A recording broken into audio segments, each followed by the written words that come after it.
સુરતમાં ડિંડોલી પોલીસે પ્રવીણ પવાર નામના આરોપીની ધરપકડ કરી છે, જેણે એક પરિણીત મહિલા પર દુષ્કર્મ આચરીને બ્લેકમેલ કરીને તેની પાસેથી ₹14 લાખના રોકડ અને દાગીના પડાવી લીધા હતા।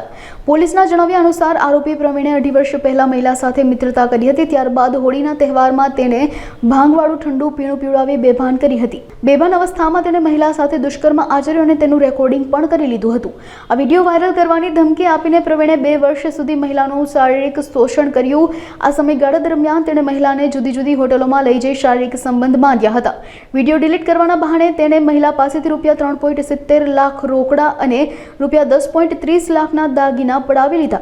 આખરે કંટાળીને મહિલાએ તેના પતિને સમગ્ર હકીકત જણાવી અને ડિંડોલી પોલીસ સ્ટેશનમાં પ્રવીણ વિરુદ્ધ ફરિયાદ નોંધાવી પોલીસે પ્રવીણની ધરપકડ કરી વધુ તપાસ હાથ ધરી છે।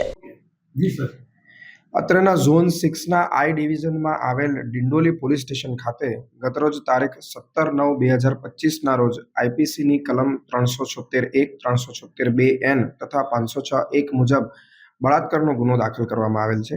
ઉપરોક્ત ગુનાના ભોગ બનનાર કે જેઓ પરિણીત છે તેઓએ આરોપી રણજીત પવાર કે જે માધવ રેસિડેન્સી ડિંડોલી તેમજ મૂળ નિવાસી ડુંગલા ગામ ચિત્તોડગઢ રાજસ્થાન વિરુદ્ધ નામજોગ ફરિયાદ આપેલ છે।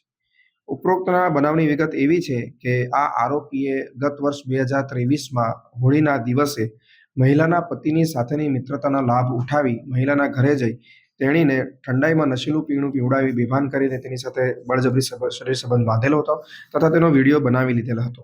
ત્યારબાદ મહિલાને આ વિડીયો વાયરલ કરી દેવાની ધમકી આપીને સમગ્ર વર્ષ દરમિયાન વિવિધ સ્થળોએ લઈ જઈ બળજબરીપૂર્વક તેમની ઈચ્છા વિરુદ્ધ શરીર સંબંધ બાંધી બળાત્કાર ગુજારેલો હતો। એટલું જ નહીં પરંતુ મહિલા પાસેથી આ સમગ્ર સમયગાળા દરમિયાન આશરે 3,70,000 જેટલી રકમ તેમજ 10,70,000 જેટલી રકમના સોનાના દાગીના પણ પડાવી લીધેલ હતા। આ સમગ્ર બનાવ દરમિયાન મહિલાને બળજબરી ગર્ભપાત કરવાની પણ ફરજ પાડેલ હતી।